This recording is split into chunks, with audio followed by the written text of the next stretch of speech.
আসসালামু আলাইকুম। আশা করি সবাই ভালো আছেন, আমিও ভালো আছি। তো আজকে রান্না করতেছি মিনি মুরগির মাংসটা আমি সব মশলা দিয়ে কষিয়ে নিয়েছি। এখন ছোট করে আলু কেটে নিয়েছি, সেটা দিয়ে দিব। আলুটা এখন মুরগির সাথে ভালো করে কষিয়ে নেব।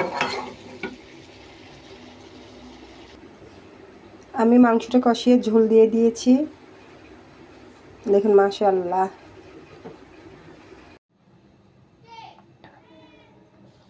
আমার মিনি মুরগিটি রান্না হয়ে গিয়েছে।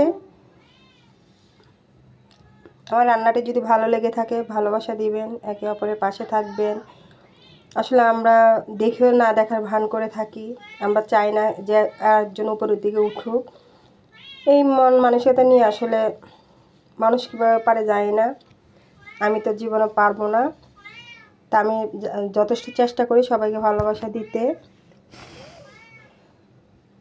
তো আমার রান্নাটি যদি ভালো লেগে থাকে ভালোবাসা দিবেন, একে অপরের পাশে থাকবো, সবাইকে এগিয়ে নিয়ে যাব। সবাইকে আল্লাহ উপরে ওঠার তৌফিক দান করুক, এই দোয়াই কামনা করি। তো ভালো থাকবেন, সুস্থ থাকবেন, নিরাপদে থাকবেন। আল্লাহ হাফেজ।